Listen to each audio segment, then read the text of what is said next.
Hello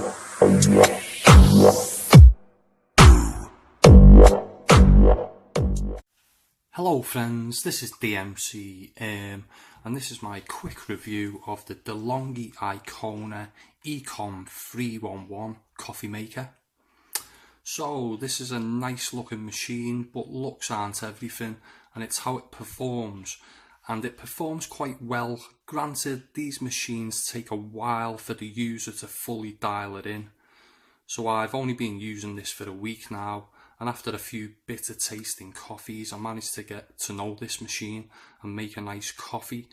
But this machine suffers from a fatal design flaw, which is it leaks quite badly in some cases from underneath this section here, where the boiler joins onto the diffuser, where the coffee handle goes into.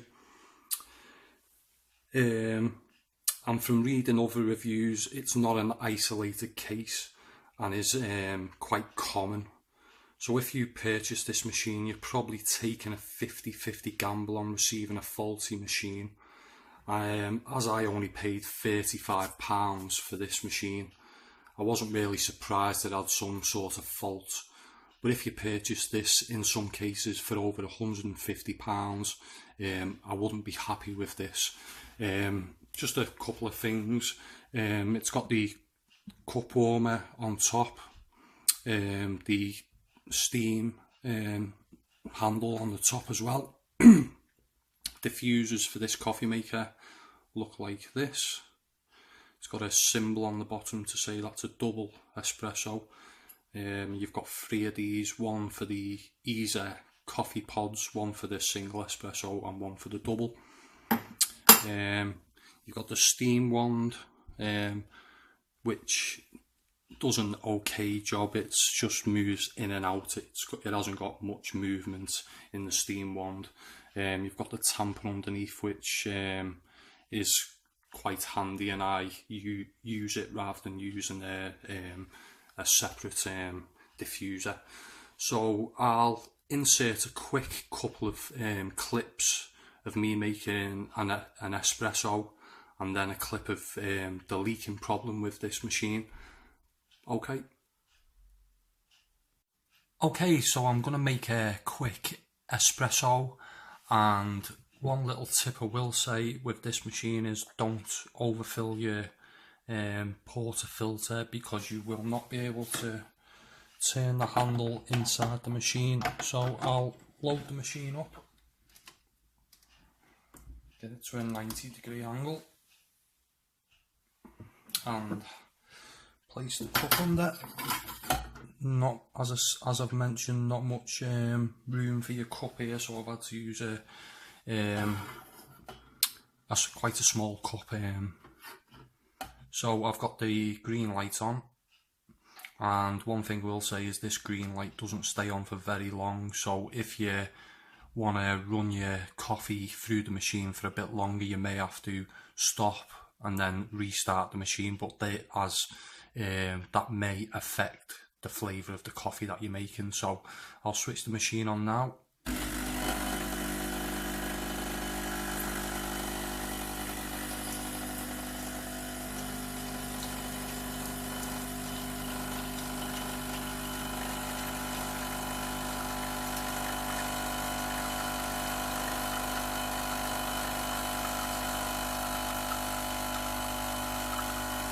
And the light has gone out on this already, so I'll stop the machine there, because otherwise you will get it will not be the right temperature. I have ran a few with the light off, and it comes through quite tepid, the coffee. So there we go. One thing I will say is the crema looks quite authentic with this. I've had other machines where you do get quite a frothy crema on top of the cup, but this does produce quite a decent crema, this coffee. So that's my quick demonstration of pulling an espresso.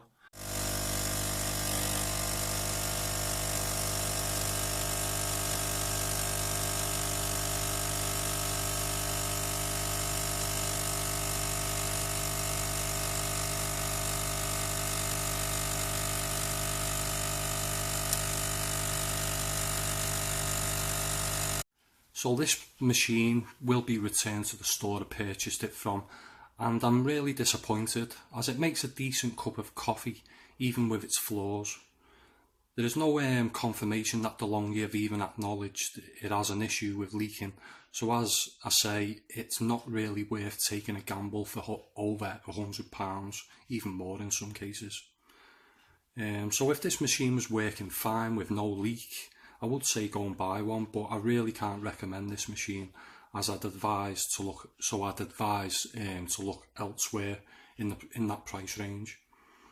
But I'd like to hear from anyone who has experienced this machine, and if anyone has had any issues with leaking or any other flaws, or maybe you got lucky and have a machine in perfect working order, let me know in the comments section below what you thought of it. If you like this video, give it a thumbs up, and if you want to see more coffee reviews in the future, subscribe to my channel. That was my quick review. Thanks for listening. Bye for now.